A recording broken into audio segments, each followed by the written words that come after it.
Sérgio Oliveira, nosso economista aqui, que está sempre tratando dos assuntos de economia, já em seguida vai conversar com a gente ao vivo. Faça um contato, por favor, Bruno.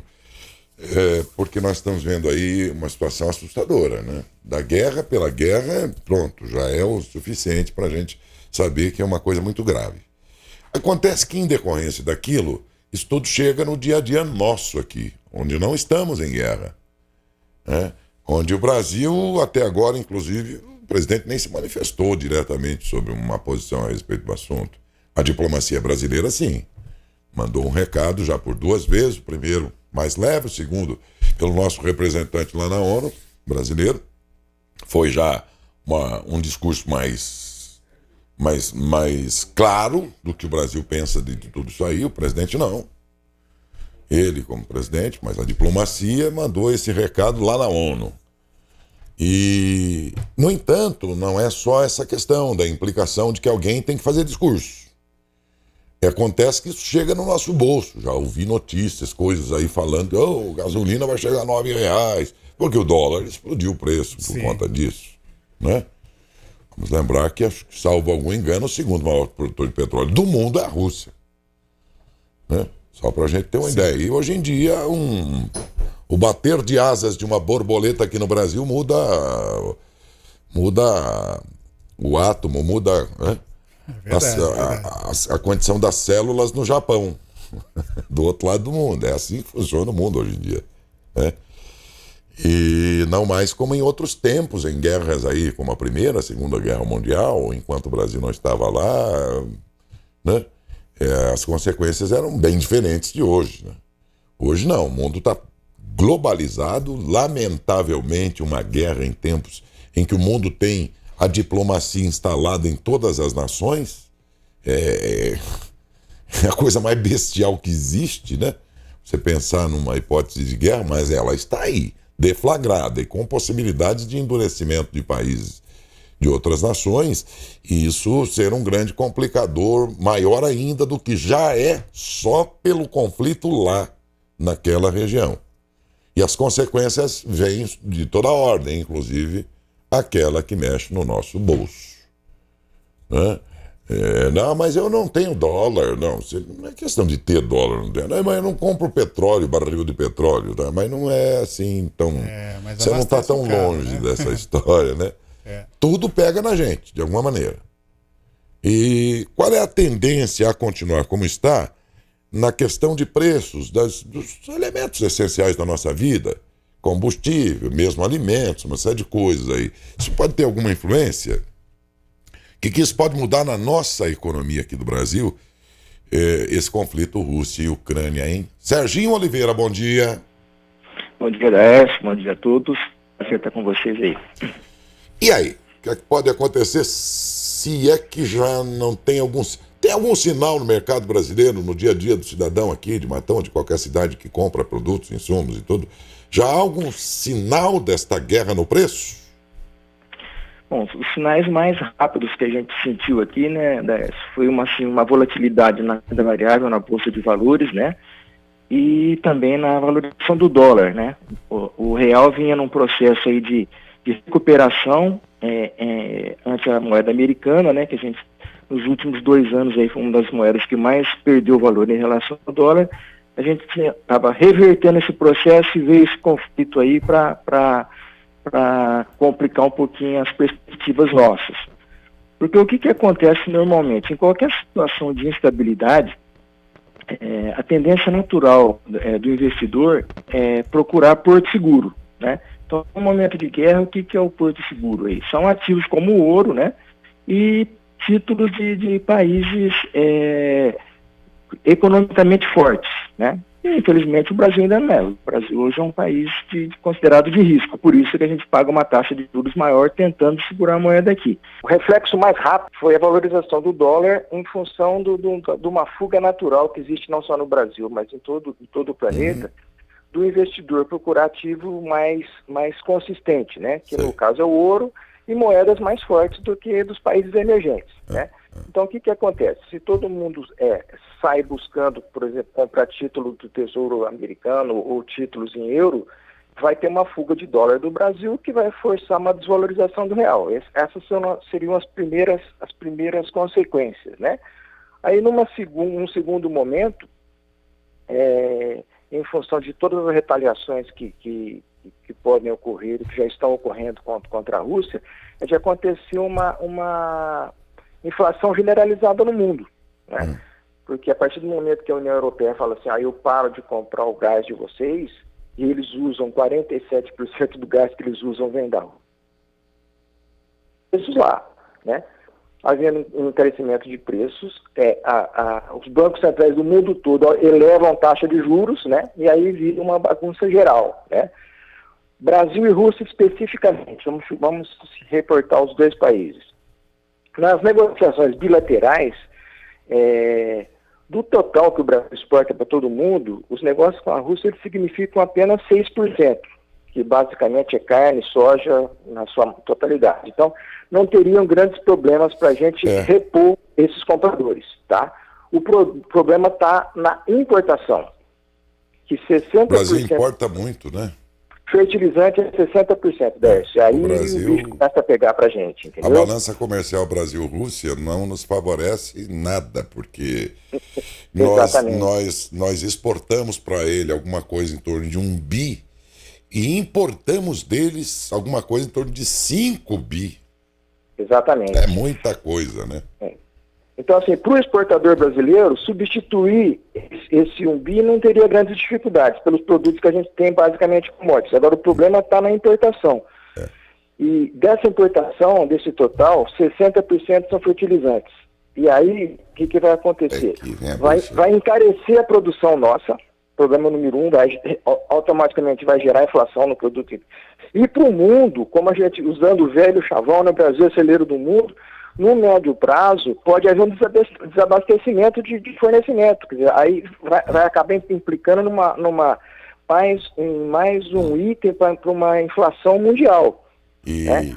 E particularmente para nós, Matão, a região aqui, o agronegócio acaba sentindo, né, Décio? Porque se a pessoa não tem como plantar, não vai comprar equipamento. Né? O duro é que agora tem algum insumo da cerveja que vem deles lá, porque é o seguinte, eu estou perguntando pelo seguinte, eu compro uma latinha de cerveja aí, R$12. Falei, pô, caramba. Aí eu fiquei pensando, porque assim, o Brasil é assim,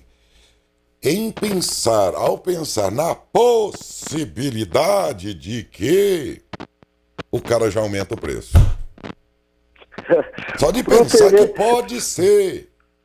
E é assim mesmo. Aí outro dia falar, a gasolina pode chegar a 9. Falei, já tá 9. Para o cervejeiro, a notícia também não é muito boa, porque a Ucrânia é um dos grandes produtores de cevada do mundo, Décio. R$12 uma latinha de cerveja? Peraí. E não vem falar que eu tava num lugar suspeito, que custa mais caro, porque eu não tava. Mas as ações da... Passei pra pegar lá. Conveniência lá. Tem lá, velho. Na sexta-feira, as ações da Ambev caíram bastante na sexta-feira por conta desse problema da cevada. Mesmo. Da cevada? A Ucrânia é um dos grandes produtores de cevada no mundo. Mas até exporta pro mundo aqui. Né? Sobrou pra gente. Sobrou pra nós. Sérgio, tudo bem que tem essa volatilidade do dólar que você estava dizendo. Agora, eu fiquei aqui pensando. Nós temos investidores internacionais poderosíssimos que estavam olhando feio pro Brasil, muito inseguro para investir, não sei o quê. Eles estavam lá fazendo manha com a gente. Muito bem. O Brasil, historicamente... Se a guerra se espalhar com características definitivas de guerra mundial, o Brasil vai ser o penúltimo ou o último a entrar, como historicamente sempre foi. A gente sempre aqui, na hora do vamos ver, abraça a pomba da paz, não sorta ela, deixa pertinho, né? Já é tradição brasileira. Então, digamos que não haverá país nenhum tão seguro assim para o investidor, mas o Brasil nesse conceito que eu estou dizendo, um dos, né? Aquele que teria menor possibilidade de adesão. Por que eu estou querendo formular essa pergunta? Você pega um país como o nosso, com altíssimas taxas de juros, que pode trazer o investidor a explorar essa alta taxa aqui, conseguir, para ele, bons rendimentos, num país que, digamos, a adesão definitiva a uma guerra é menos provável.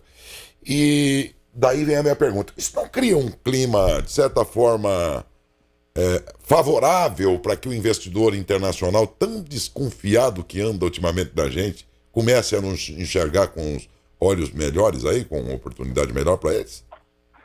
Então vamos lá. Eu acho que hoje, né, Décio, a gente, quando vê esse conflito Rússia e Estados Unidos, essa guerra hoje ela não é somente bélica mais, né? Hoje ela tem 3 grandes frentes, né, Décio?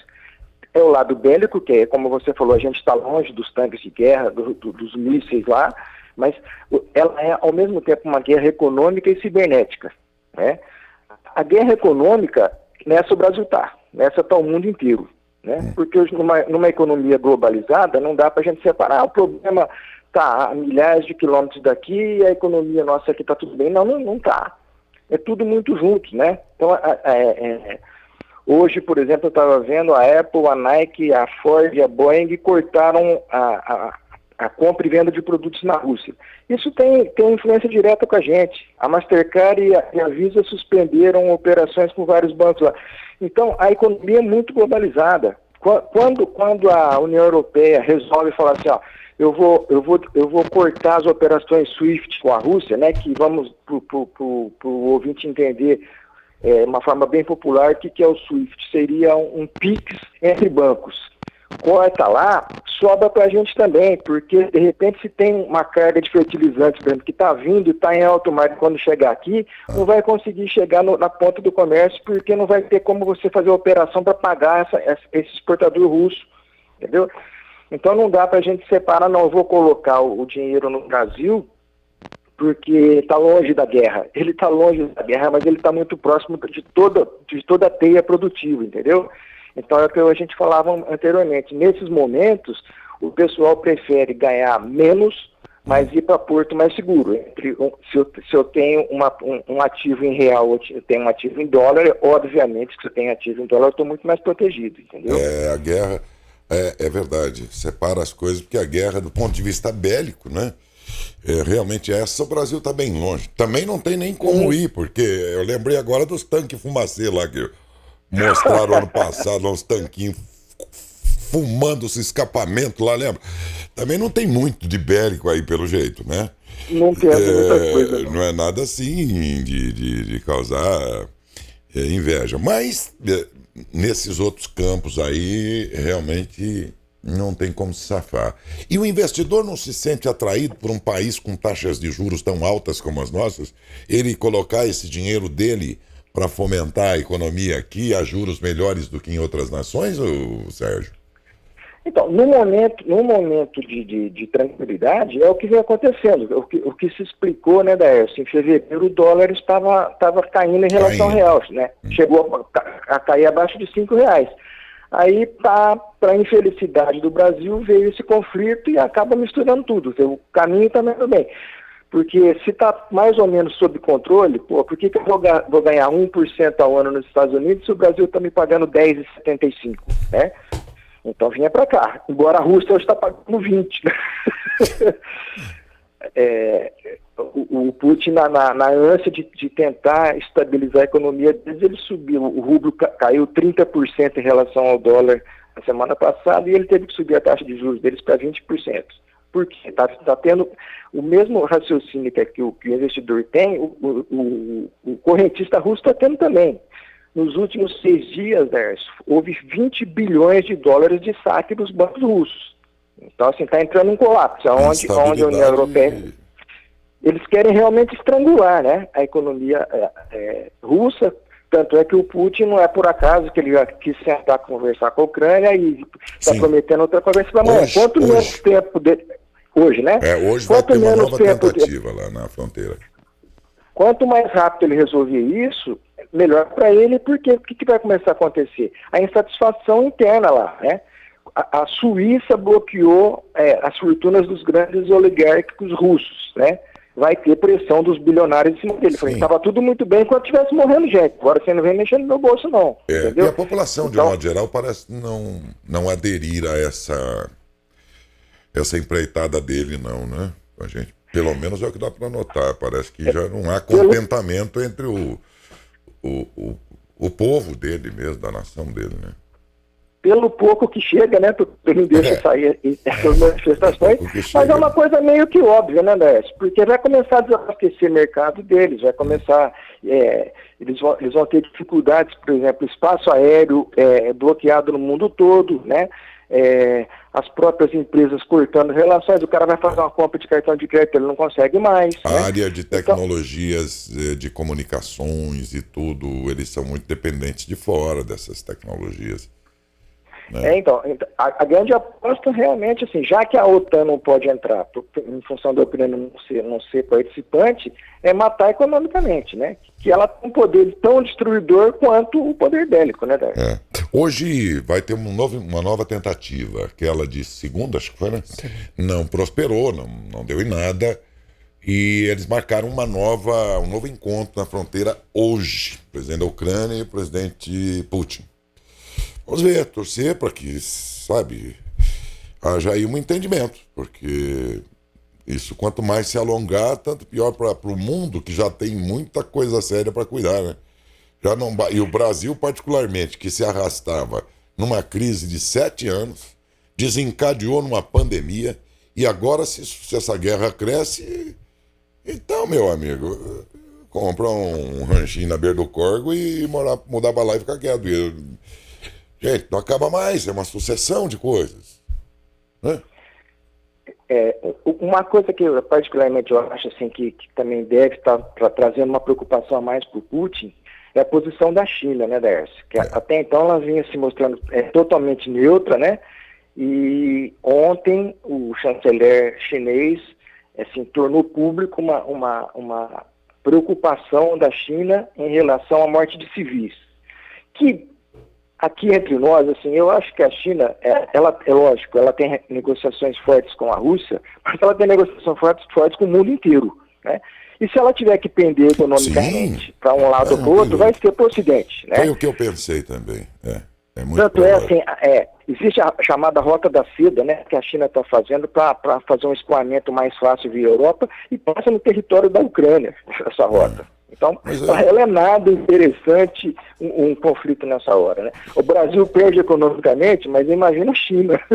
Em termos de regime de governo, até que eles têm certa semelhança, certa identidade entre eles, né? Sim. Vamos lembrar aqui que a China é difícil dizer que ela é um país comunista, como já foi no tempo de Mao Tse Tung e até do Xiaoping nos anos 70, que foi o cara que botou a China num comunismo de faturamento, né? Ele começou o princípio de estudo, que hoje é a segunda maior potência do mundo. Mas ela não dá para dizer assim, ela é uma nação democrática. Não é. A Rússia, mesma coisa, é um poder militar de 400 anos ali. E veja que esse presidente, ele vem das forças de segurança do próprio país, quer dizer, ali já essa filosofia. Exatamente, então ele pensa militarmente, sabe? E assim governa num país, vamos dizer, comunista, né? Aí a China, mas o presidente da China fica naquela situação, ele mesmo fala, aquele amigo do mundo, amigo Rússia, quer ser amigo de todo mundo. Só a chancelaria que deu o tom agora, peraí, não é bem assim, mas do zóio puxado lá, queria a China quer conversar, a Rússia quer conversar com o resto do mundo. Só que é o seguinte, se a coisa endurecer, a China, eu também penso como Sérgio, vai ter que resolver a parada. Você vai ficar com a Rússia, vai ficar com o mundo inteiro que é contra a Rússia. Porque o mundo inteiro consome em quantidade imensurável comparativamente ao consumo da Rússia, por maior que seja. E aí o mundo vai começar a olhar a China desse jeito. Mas peraí, que diabo de país que fornece essas coisas e agora, para piorar, ainda apoia um negócio desse, né? Um país daquele. E o mundo, a gente aqui no Brasil não, nós compramos de tudo, contanto que dê desconto e tal, né? Mesmo que fosse em nota, brasileiro é assim. Mas os povos do mundo não. Os alemães, os americanos, se os governos disserem lá, não compre, vocês estão vendo o que o Putin está fazendo com a gente. E olha a China apoiando, não vamos comprar produtos chineses. Eles obedecem. Eles têm uma consciência lá. A gente aqui não tem aqui, a gente, né, Serginho? Tá com descontinho? Eu compro. Né? Então, lá eles levam a sério as campanhas desse tipo, de nacionalidade e tal. O negócio é o seguinte: como é que eu vou comprar um produto que alimenta um país que está apoiando aquela barbaridade? E a China perde com isso, e muito. E a pressão que deve estar ocorrendo nos bastidores deve ser muito forte em cima da China, né, Décio? A gente não tem dúvida disso. A segunda maior potência do mundo, né? A própria Suíça, né, que assim, historicamente ela sempre teve uma posição de muita neutralidade, tanto é que era um paraíso fiscal de todo mundo, né? Ela entrou com os embargos econômicos com a Rússia agora, nesses últimos dias, né, acompanhando a União Europeia, que foi um grande knockdown aí para as fortunas russas, né? E esses recursos paralelos que poderiam estar sendo direcionados para a guerra estão todos bloqueados na Suíça, que nunca tomou partido de nada, né? Sempre ela foi muito neutra. Então, com a China deve estar acontecendo a mesma coisa. Está todo mundo pressionando. Ó, nós queremos uma posição de vocês. Isso eu não tenho dúvida. Certamente. Tá nos bastidores. E aí, por enquanto, na verdade, a chancelaria que mandou um recado, como aqui no Brasil. Aqui, a diplomacia brasileira fez um discurso contra e pronto. Mas não veio acompanhado ainda da palavra do presidente. A China faz algo parecido nesse momento, né? Ela diz pelas suas representações diplomáticas, nós não concordamos com a Rússia, mas o presidente fica ali. É aquela posição, né? Um belisca e outro assombra. Exatamente. E é essa política que parece que o chinês lá adotou também, muito parecida aqui com a nossa. Com a diferença de que a China é só a segunda maior potência do mundo. E olha que se a China ficasse aventurando, o governo americano adoraria dizer para o povo lá, o Biden adoraria, não que adorasse, adoraria, mas digo, a primeira coisa que ele ia dizer se a China apoiasse a Rússia, a primeira coisa que eles iam dizer para o povo americano: compre o produto americano, prestigie o produto americano, porque olha lá a China, o que está fazendo? Entendeu? Mas tem um detalhe, que ele vai fazer hoje isso, a coisa está tão embaralhada que para o cara comprar produto americano vai ter um componente chinês lá no meio. O duro é isso, né? Não tem jeito. A gente já usa o chinês o dia inteiro. Ah, você aí que está me ouvindo aí, você acha que não? Eu odeio o chinês, odeio a China, odeio o comunismo, é verdade? Pô, você não apoia aqui não. O teu celular, de onde veio? O teu carro, meu carro é GM, Volkswagen, tá cheio de peça chinesa. Rapaz, você já anda num chinês. O tênis da Nike feito na China. Na China. O teu iPhone, o iPhone é a maior marca americana. iPhone, é americano aquele troço. É fabricado na China.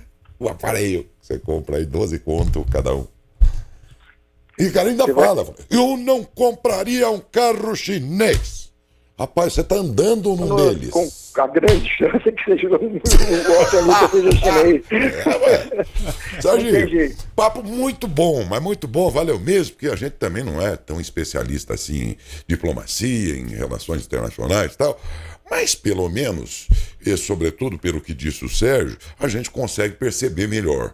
E por que que a gente tem que torcer para o fim desse conflito? Porque só o começo dele, o que não é pouco, já mexeu no teu bolso, meu amigo.